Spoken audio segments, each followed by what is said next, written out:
갈렙에게 드디어 헤브론 땅을 주었습니다. 근데 원래 그 헤브론 땅의 원래 이름은 기럇 아르바였습니다. 아르바라고 하는 뜻은 아낙의 아버지라는 그런 뜻입니다. 그러니까 그 원래 땅은 아낙 자손들의 땅이라는 뜻이죠. 근데 이 아낙 자손이 누구냐면요. 이 아낙 자손은 네피림의 후손이라고 알려져 있죠. 실제로 그런 말이 민수기에 나옵니다. 민수기 13장 33절에 보면 이런 말이 있습니다. 거기서 네피림 후손인 아낙 자손의 거인들을 보았나니 라는 말이 나옵니다. 그러니까 아낙 자손을 네피림의 후손이다 라고 성경은 말하고 있습니다. 근데 문제는 이 네피림에 대한 그 전설이 창세기에 나오는데요. 창세기에 어떤 이야기가 나오냐면 노아의 홍수 전에 하나님의 피조물들이 크게 타락한 사건이 나오죠. 하나님의 아들들과 사람의 딸들이 결혼해서 자식을 낳았는데 그 자식들이 누구냐면 네피림이었습니다. 그런데 이 아낙 자손들이 지금 네피림의 후손이다라고 말을 하고 있는 겁니다. 그러다 보니 우리에게는 이런 의문이 생기죠. 왜냐하면 노아의 홍수 때 노아의 가족 말고 다 죽었거든요. 네피림의 후손이 살아있을 수가 없습니다. 있으면 안 되죠. 노아의 후손만 남았으니까요. 네피림 후손들은 다 심판받아서 죽었는데 갑자기 네피림의 후손이라 그러니까 이게 무슨 말이냐는 거죠. 근데 실제로는 네피림의 후손은 다 죽었습니다. 근데 왜 그렇게 말했냐면 네피림이 아까 거인이죠. 거인인데 이스라엘에게는 큰 사람들만 보면 전부 거인이라고 생각하고 네피림의 후손이라고 생각했다는 겁니다. 그러니까 아낙 자손이 진짜 네피림의 후손이 아니라 그 정도로 키가 컸다라는 뜻이죠. 하지만 그럼에도 불구하고 이스라엘 사람들은 그들이 네피림의 후손이다라고 착각을 했고요. 그래서 네피림처럼 무서워했습니다. 왜냐하면 전설에 의하면요. 이 네피림의 후손들은, 네피림들은 굉장히 키가 컸을 뿐만 아니라 포악하고 잔인하고 무서웠다라고 기록되어 있기 때문입니다. 그래서 아낙 자손들도 그랬을 것이라고 생각했죠. 그리고 아낙 자손들이 실제로 그러기도 했습니다. 아낙에게는 3명의 아들이 있었다 그래요. 세세, 아히만, 달메 이렇게 3명의 아들이 있었는데요. 그들이 얼마나 무서웠는지 그들의 이름이 이렇게 성경에까지 기록되어 있을 정도이죠. 어마어마한 사람들이라는 겁니다. 그런데요, 여기에서 우리가 주목해 봐야 될 건 뭐냐면 아무리 강하고 아무리 대단해도요, 하나님과 함께하는 사람들을 이길 수 없다는 겁니다. 아무리 능력이 있어도 하나님과 함께하는 사람을 어쩌지 못한다는 겁니다. 오늘 본문도 그랬죠. 그들이 대단했는데 결국은 갈렙 자손들에 의해서, 갈렙에 의해서 쫓겨났습니다. 하나님께서 갈렙에게 그 약속을 지켜주신 것입니다. 그래서 그들을 정말 쉽게 쫓아냈죠. 근데 사실은요, 그 땅에 아낙 자손들만 살고 있었던 것은 아닙니다. 아낙 자손들만 쫓아낸다고 이야기가 끝나는 게 아닙니다. 사실 갈렙은요, 아낙 자손과 같이 살고 있던 드빌 주민들도 같이 쫓아내야 했습니다. 근데 이 드빌 주민들도 만만치가 않았습니다. 게다가요, 아낙 자손들을 쫓아내느라 많이 지쳐버렸어요. 그래서 갈렙이 이제 이런 제안을 해요. 어떤 제안을 하냐면 드빌 주민을 쫓아내는 사람에게, 점령하는 사람에게는 자신의 딸인 악사를 와이프로 주겠다. 이런 제안을 합니다. 그러니까 전쟁에 지금 자신의 딸을 상으로 내건 것입니다. 딸을 내건다. 오늘날의 윤리적인 관점에서 보면 말도 안 되는 이야기지만 고대에서는 흔했던 이야기입니다. 실제로 다윗이 어떻게 왕의 사위가 됐죠? 사울왕이 골리앗과 싸울 때 골리앗 무찌르는 사람에게는 자기 딸을 주겠다라고 했더니 다윗이 나가서 이겼죠. 이런 일들이 딸을 상으로 내거는 일들이요, 고대에서는 아주 흔한 일이었다는 겁니다. 그리고 그게 사실 먹혔죠. 왜냐하면 그렇게 딸을 만약에 자기 아내로 데려오면요, 신분이 바뀌는 거거든요. 평범한 사람에서 리더의 가문으로, 왕족으로 바뀔 수 있는 것이었습니다. 그래서 갈렙도 그것을 알고 자기의 딸을 상급으로 내걸었고요. 그래서인지 사람들이 사기가 올라갔고요. 정말 너무 쉽게 그 득위를 점령할 수 있었습니다. 근데 그 전쟁에서 1등 공신이 누구였냐 봤더니 바로 갈렙의 동생 온니엘이었답니다. 그러니까 갈렙이요, 자신의 딸을 자신의 동생에게 지금 상급으로 준 것입니다. 이건 역시 오늘날의 관점에서 보면 조금 이상하게 느껴지는 일인데, 근데 이런 일들이 사실은 중세까지도 흔했던 일이죠. 불과 몇백 년 전에도 이런 일들이 일어났던 일입니다. 특별히 왕족들은요, 자신의 순수혈통을 지키기 위해서 같은 집안에서만 결혼을 시켰죠. 근데 우리가 여기서 주목해야 할 것은 뭐냐면 그런 문화가 아니라 사실은 뭘 주목해 봐야 되냐면 온니엘이라고 하는 사람입니다. 갈렙의 동생이었던 온니엘이요, 이 갈렙이 내건 상급을 받았다는 겁니다. 갑자기 궁금해지죠. 도대체 온니엘이 어떻게 그 상급을 받을 수 있었던 것일까? 아마 상상해 보건대 전쟁에 굉장히 열심히 참여했겠죠. 상 받으려고 정말 굉장히 열심히 참여했을 겁니다. 왜냐하면 우리가 그것을 어떻게 아냐면 갈렙이 온니엘에게 자기 딸을 주겠다고 했는데도 사람들이 별로 불만이 없어요. 다 인정하는 분위기였어요. 그러니까 누가 봐도 이 사람은 상 받을 만해 라고 하는 그런 사람이었다는 겁니다. 받고 싶은 그 상에 집중한, 그래서 열심히 한 그런 온니엘 있다는 겁니다. 근데 이렇게 사실 살면 되죠. 받을 것에 집중하고 그것을 받는 삶. 다른 것에 집중하는 것이 아니라 우리의 목적에 집중해서 그것을 마침내 얻어내는 삶. 그 삶이 사실은 굉장히 소중하고 중요한 삶입니다. 하지만 많은 사람들이요, 이것을 잘 못해요. 자기가 받아야 할 것에 잘 집중하지 못합니다. 그러다 보니 엉뚱한 것에 자꾸만 신경 쓰고 엉뚱한 것에 집착을 합니다. 실패하는 사람들의 삶을 가만히 보면요, 특징이 있는데 어떤 특징이냐면 산만하다는 거예요. 신경 쓰지 않아도 되는 것에 자꾸만 신경을 씁니다. 집중할 필요가 없는 것에 집중을 합니다.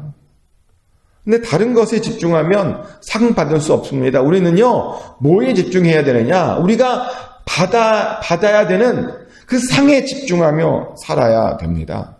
하나님께서 우리에게 원하시는 것은 바로 그런 삶입니다. 우리가 받아야 하는 상에 집중하는 것. 한번 여러분의 삶을 돌아보십시오. 여러분들은 요즘 어떤 것에 집중하며 사십니까?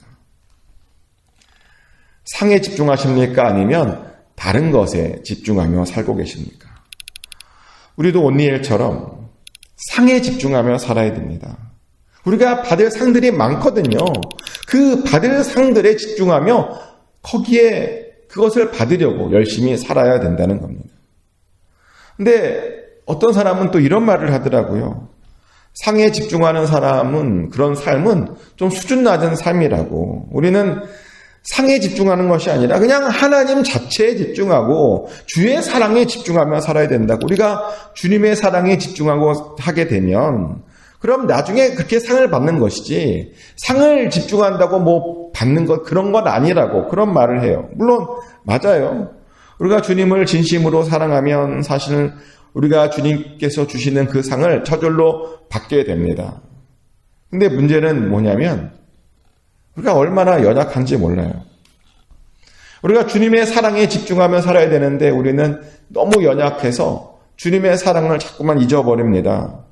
분명 어제도 하나님의 크신 은혜에 감격하며 큰 은혜에 눈물을 흘렸는데 조금만 어려움이 닥치면 바로 그 은혜를 잊어버리는 것이 우리들이라는 겁니다. 금방 다시 잊어버리고 금방 다시 불평합니다. 그러다 보니까 이 주님의 사랑에 보답하지 못하고 주님의 은혜, 선한 일에 동참하지 못하는 우리들을 본다는 겁니다. 도대체 왜 우리는 이렇게 연약할까요? 왜 자꾸만 이렇게 주님의 은혜를 잊어버리며 그렇게 살고 있는 것일까요? 근데 감사한 건 뭐냐면요. 하나님께서 이런 우리들을 너무나 잘 아신다는 겁니다. 우리의 연약함을 너무나 잘 아시고요. 그래서 우리의 연약함을 이용해서 우리에게 상 주실 방법, 우리가 하나님을 사랑하고 하나님의 동참하는 일을 발견했는데 뭐냐면 우리가 상을 좋아한다는 사실을 알고 우리에게 상을 내것인 것입니다. 그렇잖아요. 우리가 상 준다 그러면 눈이 번쩍 뜨이지 않나요? 아닌가요? 상 준다 그러면 이런 걸 하면서 참 사람이 공짜를 좋아하잖아요. 상 좋아하잖아요. 눈이 번쩍 떠집니다. 그래서 하나님이 우리에게 상을 내것인 것이고요. 그래서 우리가 그 상을 바라보며 그러며 살도록 우리를 인도하신 겁니다. 그래서 우리는 상에 집중하면 됩니다. 온니엘이 상에 집중해서 그 상을 받았던 것처럼 우리도 그렇게 하면 됩니다. 근데 여기서 놀라운 것이 하나 더 있는데요. 뭐냐면 온니엘은 단순히 악사라고 하는 상만 바라보고 그것만 소망했는데요. 성경에 보니까 그가 단순히 악사만 차지한 것이 아니었음을 알게 됩니다. 그가 악사만 데려간 것이 아니라 갈렙의 축복을 받았고요. 네겝 땅을 받았고요. 거기에 밭을 받았고요. 윗셈과 아랫셈까지 받았다라고 이야기합니다. 그러니까 악사만 받은 것이 아니라 악사 주변에 있는 놀라운 대단한 상을 같이 받았다는 겁니다. 실제로 이게 얼마나 대단한 걸 받았냐면요. 고대 시대에 셈을 받는다? 어마어마한 것입니다. 왜냐하면 셈을 소유한 자가 그 땅을 지배하는 자였기 때문입니다. 그래서 그들이 셈을 소유하려고 막 전쟁까지 했잖아요. 전쟁의 원인이 셈이었다는 겁니다. 그런데 그런 셈을 악사과 더불어 2개나 준 거예요. 어마어마한 권력과 어마어마한 부를 받은 겁니다. 악사만 받은 게 아니라 그 주변에 하나님의 놀라운 복들을 더 받았다는 겁니다. 그뿐만이 아니고요.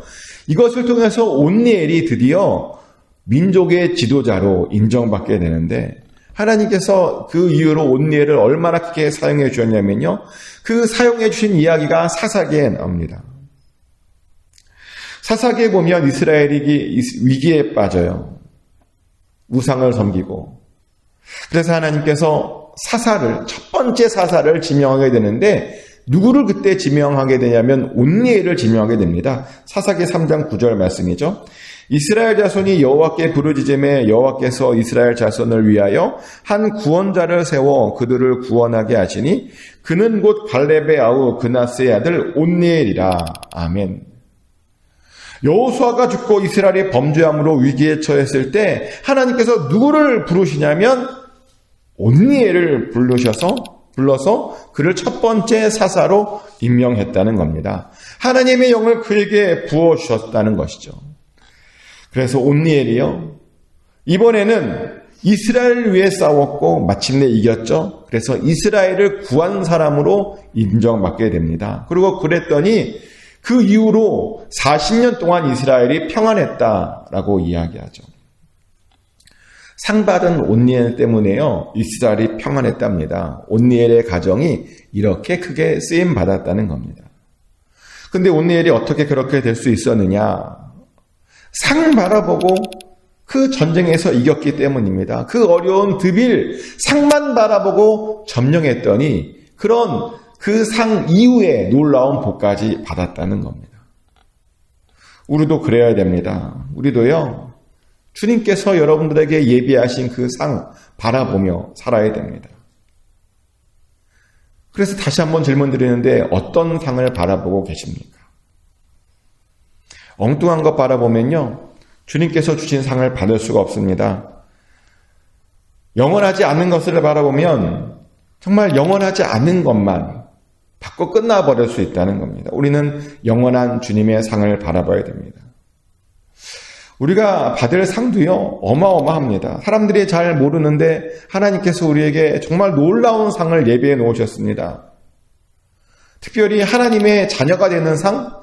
그냥 우리가 하나님의 자녀가 된다라고 말하죠. 근데 이 하나님의 자녀가 되는 상은 어떤 상이냐면요, 우리에게 어마어마한 빽이 생긴다는 겁니다.